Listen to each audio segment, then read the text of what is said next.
Ça fait 3 ans que j'ai pas sorti de tuto sur cette chaîne YouTube. Maintenant, je vous habitue à d'énormes formations de plusieurs heures. C'est cool, mais je me suis dit, punaise, 3 ans quand même, ça manque. Ni une ni deux, voici un tuto pour les grands débutants, ceux qui sont en train d'apprendre JavaScript et qui veulent faire un projet que la plupart des développeurs font un jour ou l'autre dans leur vie, à savoir une to-do list. Voici un peu à quoi ça correspond, c'est vraiment pas très compliqué. On a une to-do list, ici on peut ajouter des tâches, par exemple finir ma vidéo YouTube to-do list sur Believe Me par exemple. On va cliquer sur le bouton ajouter et là on a notre tâche qui vient d'être ajoutée. On peut en ajouter autant qu'on veut, par exemple boire de l'eau, pourquoi pas, c'est important de s'hydrater, faut pas l'oublier. Et puis ensuite on va aussi avoir un bouton supprimer, par exemple si on a fini de boire de l'eau, on clique sur supprimer et là on a notre tâche qui est retiré de notre to-do list. Voici donc ce qu'on va faire ensemble, c'est vraiment rien de compliqué, vous allez voir, mais c'est très intéressant au niveau pratique, puisqu'on va voir pas mal de notions différentes avec JavaScript. C'est un tuto pour grands débutants, mais c'est assez sympa à faire, et on va pas se contenter de simplement créer le projet, je vais vous expliquer dans les détails ce que font les fonctions qu'on va utiliser, et surtout, on va mettre notre projet en ligne, et je vais vous montrer comment le faire très facilement grâce au sponsor de cette vidéo. Alors pour commencer, on va glisser notre dossier To-Do qu'on vient de créer sur notre bureau, oui, on fait confiance, on mettra un jour plus tard. Et on est ici sur Visual Studio Code que j'agrandis pour vous. Maintenant qu'on est ici, on va créer 3 fichiers. Un fichier qu'on va appeler index.html, évidemment, ce sera ici qu'on va avoir notre page. On va ensuite avoir un fichier style.css pour notre feuille de style. Et puis pour terminer, on va avoir un autre fichier. Ici, vous pouvez vraiment l'appeler comme vous voulez. Moi, j'aime bien l'appeler default.js. Ce sera ici qu'on va avoir notre JavaScript. L'idée, c'est donc d'avoir bien 3 fichiers séparés. C'est toujours mieux. On repart bien sûr des bases. Ici, je fais quelques piqûres de rappel, mais c'est vraiment important d'avoir 3 fichiers séparés, même si c'est un petit projet, puisqu'il faut prendre les bons plis tout de suite. Au niveau de default.js, ce qu'on peut également faire, on le voit ici, ce fichier-là, on va pouvoir également prendre une autre convention de nommage. On va directement l'appeler script.js. Autant faire tout de suite les choses dans le bon ordre. Maintenant qu'on a nos 3 fichiers, on va pouvoir créer la page de base en HTML 5 avec Visual Studio Code, donc c'est assez rapide à faire. On va modifier l'attribut lang en fr, c'est hyper important pour les moteurs de recherche. Ici on est bon, la méta viewport, ça c'est pour le responsive design, nous ça ne nous intéresse pas spécialement. Et ici on va dire que notre application s'appellera To-Do List. La première étape, ça va être de faire un lien entre notre page HTML et notre feuille de style CSS. Pour ça, vous pouvez mettre cette vidéo en pause, essayez de le faire par vous-même. Ça peut être assez simple pour certains, je sais. Mais pour d'autres, pour les grands débutants, ça fait pas de mal. Donc allez-y, faites-le sans que je vous le montre. On est bon? C'est parti. Donc ici, on va utiliser l'attribut link. Alors là, j'ai GitHub Copilot.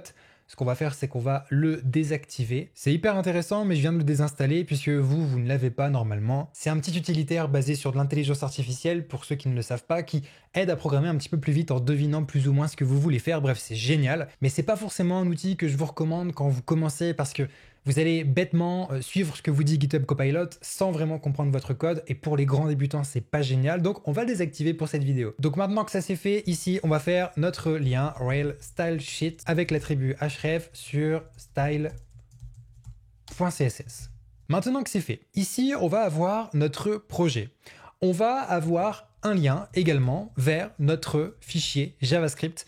Pour ça, on va se mettre juste avant la fermeture de notre balise body et on va appeler script.js. Maintenant qu'on a ça, ici, donc on va avoir la partie JavaScript et ici, on va vouloir ajouter la partie contenu. Dans la partie contenu, on va avoir une division. Une division, on va ajouter une classe qu'on va appeler par exemple ToDoContainer et qui va contenir l'ensemble de notre projet. Quand je parle d'ensemble de notre projet, ça veut dire que concrètement, on va avoir notre titre et on va avoir notre champ de formulaire ainsi que notre bouton. En quelque sorte, si on regarde bien, en fait, notre container, c'est tout ça. C'est à la fois le titre, le bouton avec l'ajout d'une tâche, mais également la liste de nos tâches. Donc en fait, notre contenu complet de notre page. Le but en fait, dans cette classe, ça va être de centrer notre élément en plein milieu. Pour ça, ce que l'on va faire, c'est qu'on va devoir utiliser notre fichier style.css. Mais avant ça, on va utiliser un titre de niveau 1. On va l'appeler ma to-do list, par exemple. On va mettre un L majuscule. On va ajouter un input type égale texte avec un ID to-do input. Un placeholder, ajouter une tâche. Et on va enfin avoir un bouton.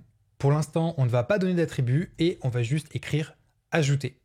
Voilà un petit peu notre code pour le moment. Donc vraiment rien de compliqué. Alors ici, moi j'ai fait le choix de ne pas utiliser la balise form qui permet en fait de créer un formulaire.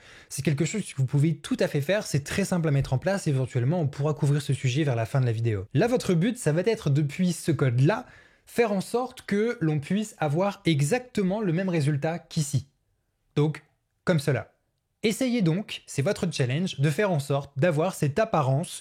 Alors plus ou moins, hein, vous n'aurez pas exactement la même ombre, vous n'aurez pas exactement les mêmes margins, les mêmes paddings. C'est pas grave, mais essayez de vous entraîner et essayez de faire en sorte que depuis ce code-là, on arrive à ce résultat-là grâce à votre feuille de style.css. Allez-y, c'est à vous de jouer. Alors maintenant qu'on a fait ça, ce qu'on va faire, c'est qu'on va aller dans style.css. Je vais déjà sauvegarder tout ça et puis ce qu'on va faire, c'est qu'on va l'ouvrir dans notre navigateur. Bon, pour l'instant, ça ressemble à pas grand-chose. On va essayer d'ajouter un petit peu de style. Donc on va aller dans style.css. La première chose à faire, c'est d'initialiser les styles par défaut. Donc pour tous les éléments, on veut faire un box sizing border box. Ensuite, on va utiliser margin 0, padding 0. Et on va définir le font family sur Arial, ou sinon, la police par défaut, si Arial n'est pas disponible, ce sera une police sans sérif. Donc déjà en faisant ça, on va avoir quelque chose d'un peu plus moderne. Parfait. Maintenant, l'idée, ça va être de centrer notre élément. Donc de centrer l'ensemble de notre contenu, donc tout ce qui est ici, on va vouloir le centrer pour avoir ce genre de résultat. Pour ça, c'est assez facile. On va aller dans Style et on va vouloir commencer par s'occuper de to-do container. Ici, on va faire un text align center pour centrer l'ensemble de nos éléments. Puis, on va ajouter une largeur, donc width, qu'on va passer à 500 pixels. Moi, je trouve que c'est assez intéressant comme ça. Un padding de 20 pixels, c'est pas la partie la plus intéressante de toute façon de la vidéo. La partie la plus intéressante, c'est vraiment... donc là, avec un petit background color white, c'est vraiment le script en lui-même. On va faire un box shadow, donc on veut faire 0,010 pixels d'ombre, donc au niveau de l'opacité de l'ombre. Donc là, ici, on fait un décalage de 0, un décalage de 0 également sur l'axe des ordonnées. Et ici, on va faire une couleur RGBA noire, mais avec un niveau de transparence de 0,1. Et enfin, on va ajouter des petites bordures arrondies avec border radius qu'on va mettre à 8 pixels. Donc normalement, quand on sauvegarde ce code et qu'on réactualise, on a déjà quelque chose d'un peu plus sympa. Bon. Maintenant, ce qu'on veut, c'est que l'ensemble de notre contenu ici soit centré en plein milieu de notre page. Ici, ce serait quand même bien plus sympa. Pour ça, il y a plein de solutions. Une solution qui fonctionne très bien, c'est directement d'aller dans Body, en tout cas pour notre projet, puisque quand on regarde, le parent de notre classe ToDoContainer, c'est bien la balise Body. Donc on peut utiliser la balise Body et à l'intérieur, on va utiliser Flexbox. Alors ici, c'est votre petit challenge. Mettez cette vidéo en pause et essayez de centrer notre formulaire, entre guillemets, notre élément, le contenu de notre to-do list en plein milieu de la page grâce à Flexbox. Allez-y, c'est à vous de jouer. Pour commencer, on va utiliser Display Flex. De cette manière, on va pouvoir dire au navigateur qu'on utilise Flexbox. Alors attention ici, c'est bien Flex, c'est pas Flexbox. C'est une erreur très courante quand on débute avec Flexbox. On écrit généralement Flexbox directement dans Display, donc comme ceci. Et si vous faites ça, vous allez chercher votre erreur pendant longtemps, pensant bien faire. Donc ici, c'est bien Flex. On va centrer notre élément au milieu de notre page. D'abord, on va commencer sur l'axe vertical, donc sur cet axe-là, de gauche à droite. Donc on va faire pour ça une petite propriété Justify Content Center. Et grâce à ça, si on réactualise, on a bien notre to-do list centré. Maintenant, nous, ce qu'on veut, c'est bien, c'est que ce soit centré effectivement ici, donc au milieu de la page, mais on veut surtout que ce soit centré au niveau vertical également. Et pour ça, il y a une autre propriété qu'on peut utiliser et qui s'appelle Align Items Center. Le souci, c'est que si on fait ça et qu'on réactualise, on n'a pas de différence. Pour que notre élément soit vraiment centré au milieu de la page, il faut rajouter une propriété 8 en utilisant 100 VH, qui veut dire ici view 8, et ce qui veut dire du coup en bon français hauteur de la vue. Donc grosso modo, si on sauvegarde ce code et qu'on réactualise, ici on a bien notre to-do list qui est parfaitement centré. Et puis enfin, pour essayer de dissocier un petit peu notre to-do list du fond de la page, on va ajouter un background color et on va utiliser un gris assez clair, F5, F5, F5. Voilà, on sauvegarde et là on a quelque chose d'un peu plus sympa. Bon, maintenant notre titre H1, on va travailler dessus, donc pour ce faire, on va aller juste ici et on va donner une taille de 24 pixels avec un margin bottom de 8 pixels. On sauvegarde et là on a quelque chose d'un peu plus harmonieux. On va maintenant s'occuper de notre input. Donc pour ça, on va sélectionner la balise input. On va lui donner une largeur de 80%. On va lui donner aussi un padding de 10 pixels, un margin bottom de 10 pixels et on va modifier sa bordure puisque le style de base des inputs est vraiment pas très joli, c'est une bordure noire qui est pas top. On va dire plutôt qu'on veut une couleur DDD, ça fera une couleur un petit peu différente. Si on réactualise, on a un gris un peu plus clair, c'est quand même plus sympa. Et puis pour être un peu plus en harmonie avec nos bordures arrondies ici, on va ajouter aussi des bordures arrondies sur notre input. Donc on va faire un border radius qu'on va mettre à 4 pixels. On réactualise et là on a quelque chose de plus joli. Ok, génial. On va maintenant s'occuper de notre bouton et ce sera bon. Donc ici, on va dire button. On aura un padding de 10 pixels également. Vous voyez, je reste vraiment en harmonie, puisqu'ici on a 10 pixels et ici on a 10 pixels. C'est vraiment important de rester cohérent dans son projet. Et enfin, maintenant qu'on a ça, on va utiliser border none. Nous, on va jouer sur la couleur du fond plutôt. On va utiliser un beau bleu, donc 007 BFF par exemple, avec une couleur de texte blanche, donc white. On va utiliser cursor pointer pour être sûr d'avoir le pointeur lorsqu'on va viser notre bouton avec notre souris. Et on va ajouter un border radius de 4 pixels. Vous voyez également ici, je reste vraiment en harmonie avec ce que j'avais défini pour mon input. C'est vraiment important de rester sur quelque chose qui est vraiment similaire. On sauvegarde et donc là, on a quelque chose de plus sympa. Alors on a une petite erreur quelque part. Effectivement, ici, j'ai mis 2 points au lieu d'un point virgule. Et donc là, on a notre design qui est fait. Alors ça, c'était la partie la plus chiante, entre guillemets. Alors moi, c'est celle que je préfère puisque j'adore le design, mais c'est vrai qu'on n'est pas là pour ça. On est là pour vraiment s'occuper de la partie algorithmique, ce qui va faire fonctionner notre to-do list. Et pour ça, on va parler bien sûr du JavaScript. Alors comment est-ce qu'on va s'y prendre ? Eh bien en fait, c'est assez simple. On va faire en sorte de détecter dans notre champ de formulaire lorsque l'utilisateur clique sur le bouton « Ajouter le texte ». Bon, je vais le reformuler. Dès qu'on va rentrer une valeur dans notre champ de formulaire et qu'on va cliquer sur le bouton « Ajouter », on va récupérer la valeur « Entrée » et on va ajouter un élément HTML à notre page, qui va donc nous afficher notre nouvelle tâche. C'est votre challenge, essayez de le faire. Vous pouvez mettre cette vidéo en pause et nous, on va corriger juste après. On est good ? Allez, c'est parti. Pour bien comprendre comment ça va fonctionner, on va ici appeler une fonction. On va l'appeler add to do, par exemple, et on va faire quelque chose. Donc là, on va faire un console.log hello. On va sauvegarder ce code. Ensuite, on va aller dans index.html et dans notre bouton, on va ajouter un événement. On va dire que quand on clique, donc avec l'attribut onClick, on va appeler notre fonction add to do. Alors là, vous êtes en train de me dire peut-être, oui mais attends, comment est-ce qu'on peut faire pour appeler une fonction add-to-do qui se trouve dans script.js ? Eh bien en fait, c'est parce qu'on importe notre fichier script.js juste ici. Le plus simple, si vraiment vous voulez tout savoir sur ce sujet, c'est directement d'aller voir la formation JavaScript complète sur le sujet qui dure, je crois, 15 ou 20 heures. Vous pouvez la retrouver dans la description de cette vidéo. Nous, en tout cas, maintenant qu'on a fait ça, on sauvegarde nos modifications et on va aller dans le fichier script.js. Ici, on va pouvoir commencer à travailler sur notre fonction. On va voir si ça fonctionne. On va aller dans l'inspecteur, on va aller dans console et on va voir si quand on clique sur ajouter, on a bien notre texte qui s'affiche juste ici. Donc on va actualiser la page. Maintenant que c'est fait, je vais cliquer sur ajouter et là on a bien hello qui s'affiche. Ok, maintenant le but, ça va être de récupérer la valeur de notre input. Pour ça, lorsqu'on regarde bien, dans notre input, on a un ID to do input. Et on va pouvoir utiliser cet ID pour récupérer cet élément.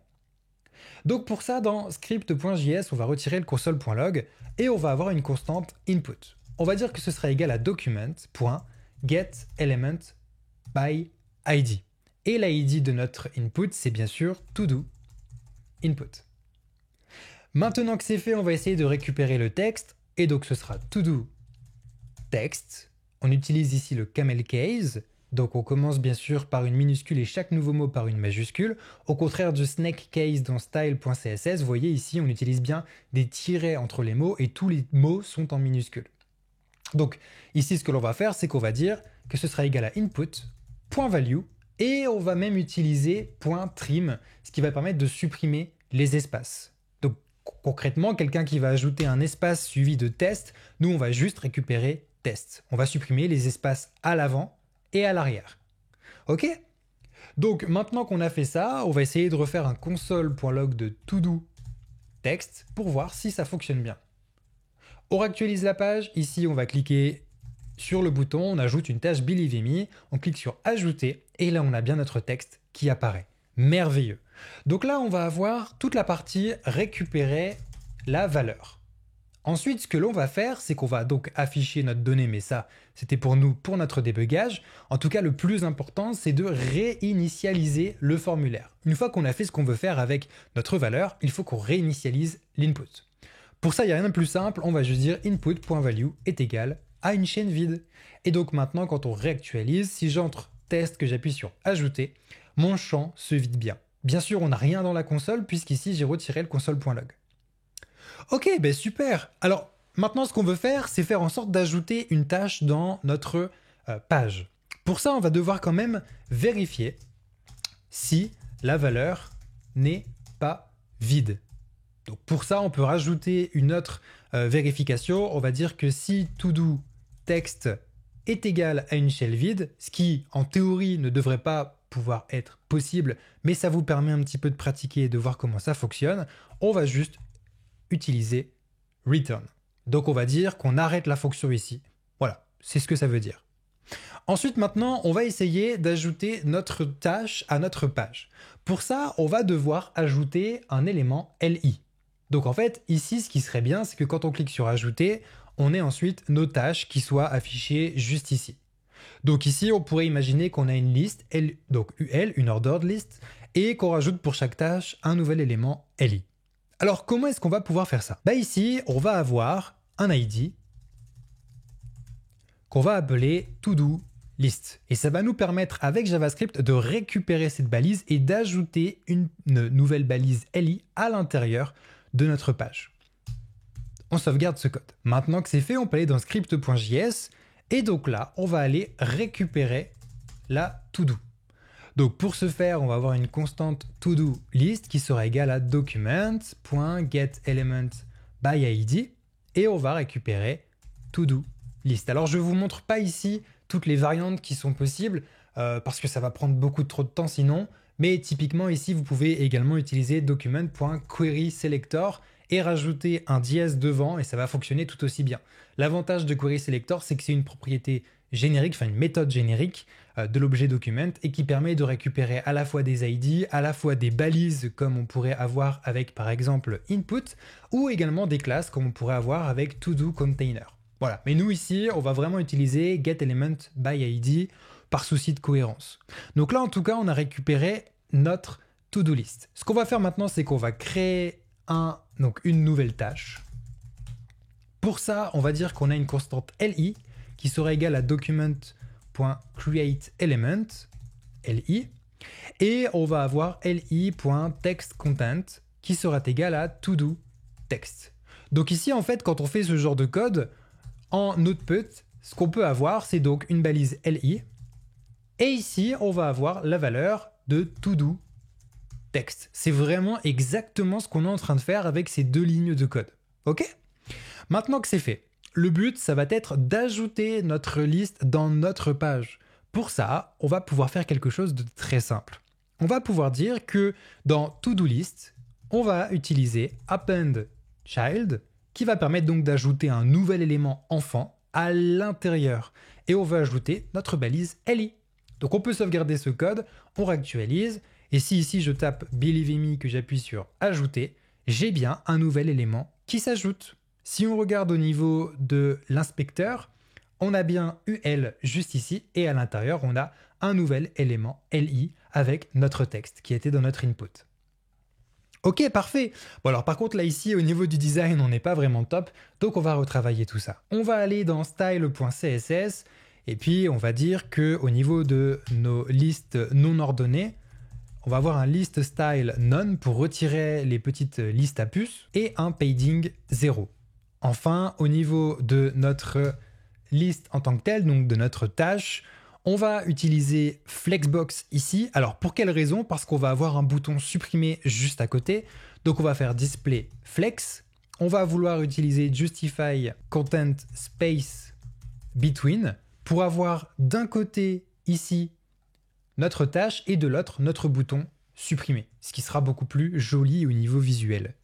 Ensuite, on va utiliser Align Items Center pour ne pas avoir de décalage entre notre bouton supprimé et notre texte. On va ajouter un padding de 8 pixels en haut et en bas et de 0 pixels à gauche et à droite.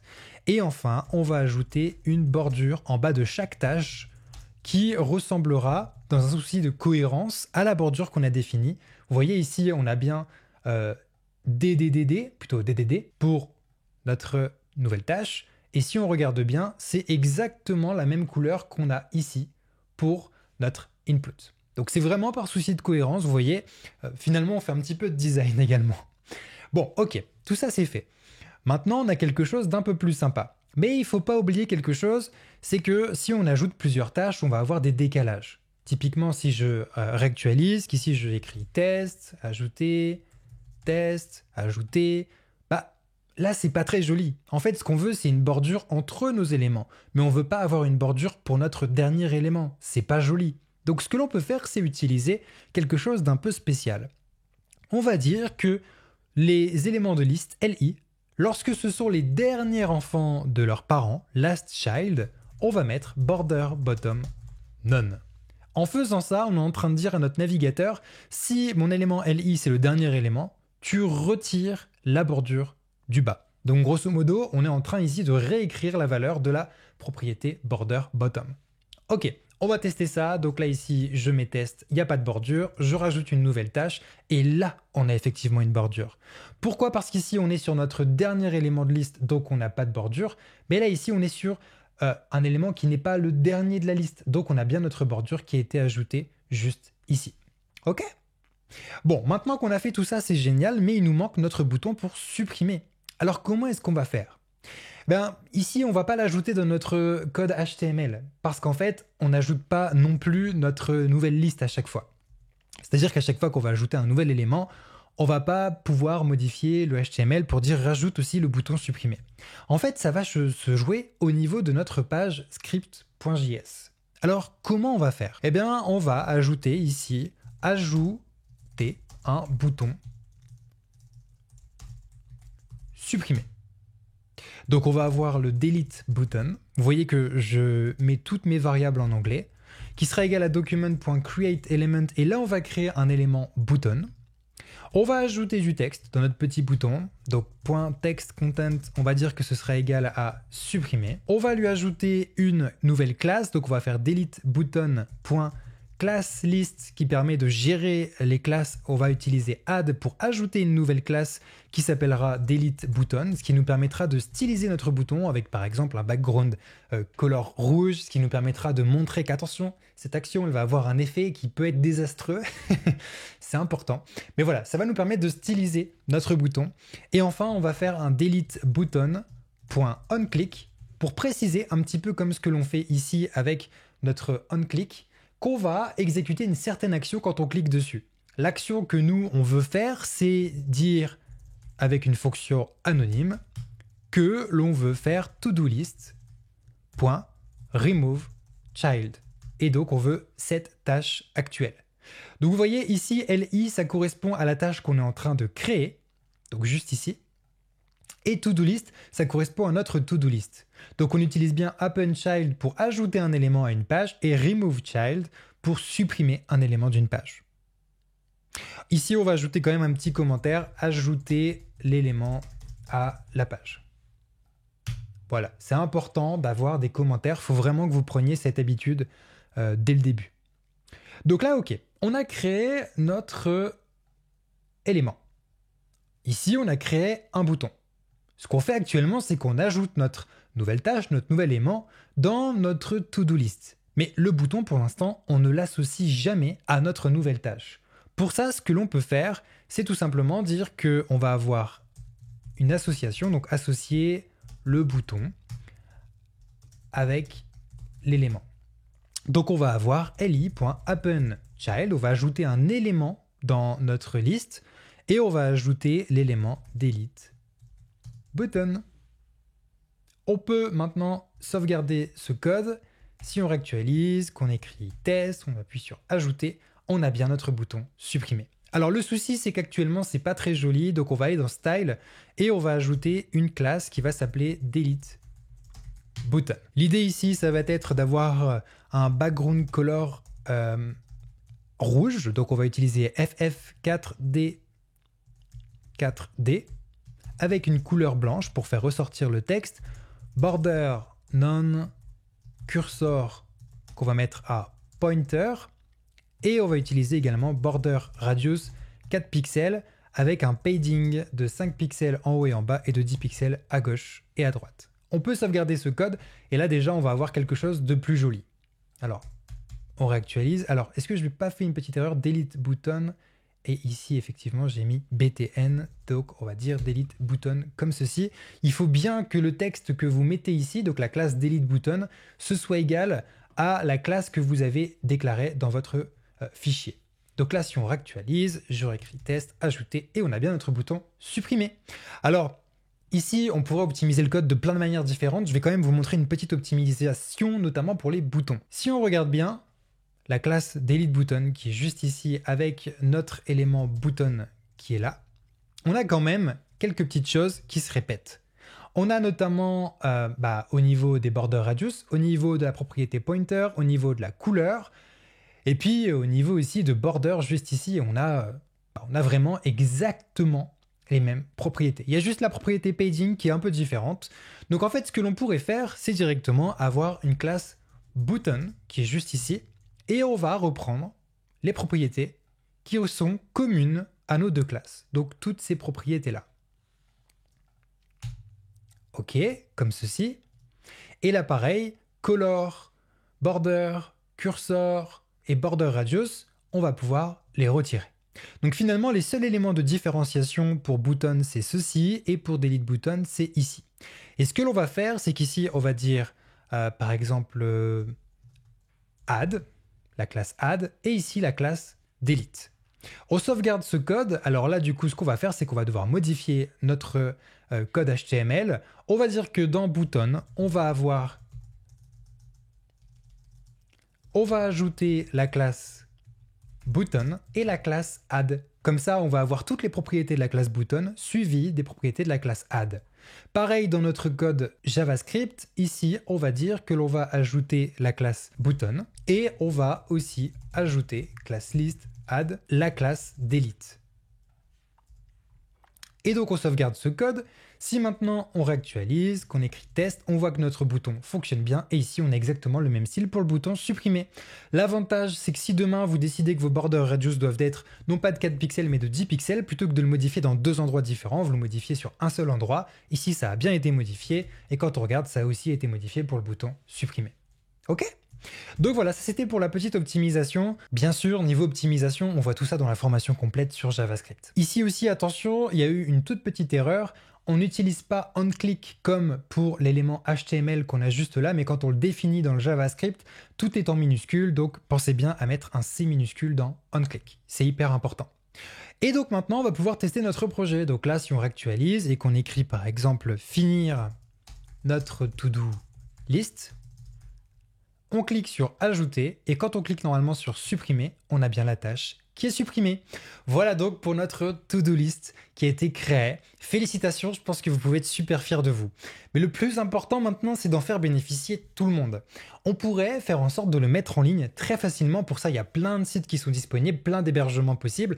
Mais il y a un partenaire de cette vidéo qui s'appelle Hostinger et que je vais vous présenter parce qu'il est vraiment très intéressant au niveau des tarifs, surtout en ce moment à l'heure où je tourne cette vidéo où il y a une offre Black Friday. Pour moins de 3 € par mois, vous pouvez avoir plus de 100 sites sur votre serveur. Donc vous pouvez concrètement mettre ce projet de to-do list en ligne et puis un autre et puis votre portfolio. Et puis si vous suivez la formation JavaScript, votre jeu du juste prix, votre simulateur de combat, enfin plein de trucs différents. Pour ça, on va aller sur le site de Hostinger. Le lien est dans la description de cette vidéo. C'est important de cliquer vraiment sur le bon lien pour pouvoir bénéficier d'une remise que j'ai négociée pour vous, qui va ajouter en plus de ça encore une réduction sur le Black Friday que vous avez actuellement.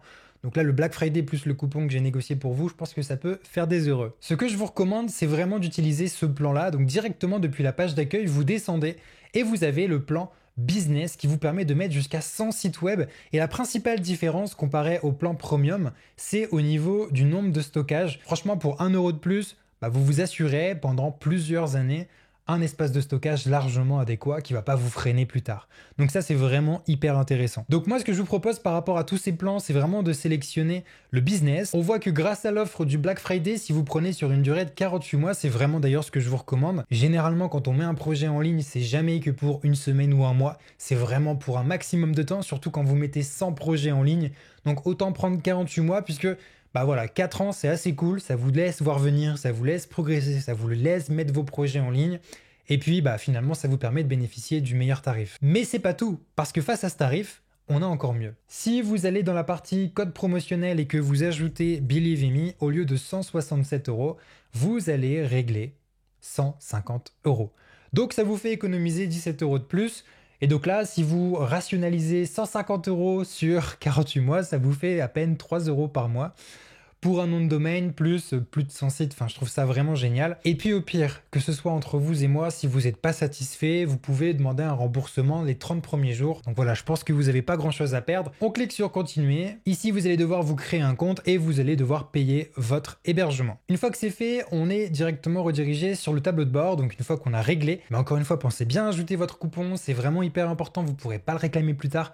Donc pensez bien à ajouter le coupon Believe in Me. Et si vous avez un souci, contactez leur service client qui est en français d'ailleurs. C'est assez important de le préciser et ils vont vous débloquer. Mais donc une fois qu'on est là, nous on veut mettre notre to-do list en ligne. On va donc cliquer sur gérer. On va dire que ce site s'adresse à moi-même, que l'on veut créer un site web. Ici, on va cliquer sur passer. Juste ici, c'est important puisque nous on utilise vraiment du HTML et du CSS avec du JavaScript et on va pouvoir choisir un nom de domaine. Donc là, par exemple, ce sera matodo.com, peut-être, je sais pas.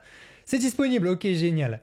Let's go. Donc matodo.com, à mon avis, to-do list, c'est déjà pris. Ouais, et todolist.com, ouais, c'est déjà pris. Donc c'est pas grave, on va aller sur ma-todo.com. On va cliquer sur ce domaine-là, c'est offert, on en profite. On clique sur suivant. Ici, on est en France. Je l'enregistre en tant que personne. C'est important de donner ici vos vraies informations puisque chaque nom de domaine, légalement parlant, est associé vraiment soit à une entreprise, soit à une personne. Et donc ça peut vous porter préjudice si vous mentez sur ces informations. Rassurez-vous, vous pourrez les cacher avec Hostinger. On clique sur terminer l'enregistrement. Maintenant qu'on est bon, on va pouvoir choisir notre data center. Hostinger en propose partout. Nous, on va choisir la France puisque moi, je suis en France. On va cliquer sur suivant et là on est en train d'initialiser la configuration. C'est génial, c'est le moment de prendre une deuxième tasse de café. Bon, vous avez compris, occupez-vous le temps que ça se fasse, ça va pas durer très longtemps. Et voilà notre hébergement qui a été mis en place. Donc ce que l'on va faire, c'est qu'on va tout de suite aller tester notre nom de domaine. Quand je vais sur matodo.com, le nom de domaine est déjà dispo, il est déjà prêt avec une page de démarrage. Donc nous, le but maintenant, c'est de mettre nos fichiers pour notre joli site internet, notre joli projet de to-do list, directement sur les serveurs de Hostinger. Pour ça, on va sur le tableau de bord et on va aller utiliser l'hébergement. Au niveau de l'hébergement, on voit pas mal d'informations. On voit notamment des détails FTP si vous voulez directement utiliser des logiciels comme FileZilla qui vous permettent de pousser vos fichiers en ligne. Mais le plus simple, c'est encore d'utiliser le drag and drop proposé par Hostinger. On va aller dans Fichier, on va aller dans Gestionnaire de fichiers, et là, on va aller au fichier de matodo.com. Maintenant qu'on y est ici, on va aller dans public_html, on va supprimer default.php qui est un fichier de base, qui est le fichier qu'on voyait lorsqu'on allait sur notre site internet. On va prendre nos fichiers index.html, style.css, script.js, on va les glisser-déposer directement sur Hostinger. Et maintenant que c'est fait, si on retourne sur notre site internet, qu'on actualise la page, on a bien notre to-do list. Et donc là, on va réessayer. Believe in me par exemple, on clique sur ajouter, ok ça fonctionne, test, ça fonctionne, ah ça fonctionne. Si je laisse un espace que j'appuie sur ajouter, ça ne fonctionne pas parce qu'on a mis des sécurités. Et si on clique sur supprimer test, supprimer Believe in me, supprimer ah, ça fonctionne. Bravo, vous avez créé votre to-do list et vous l'avez mise en ligne. Et bah c'est tout pour ce sujet, c'est tout pour cette petite vidéo. Si vous voulez aller plus loin, allez sur la formation complète sur JavaScript. Le lien est également dans la description. Et n'oubliez pas d'utiliser le coupon Believe in me si vous mettez votre projet directement en ligne sur Hostinger. Si cette vidéo vous a plu, n'oubliez pas de vous abonner. Et si vous voulez une formation complète sur le JavaScript en quelques heures, dites-le moi aussi dans les commentaires, je la ferai avec plaisir. Mais pour ça, va falloir s'abonner, hein. Je vous le dis, hein. Allez, on se retrouve dans une prochaine vidéo.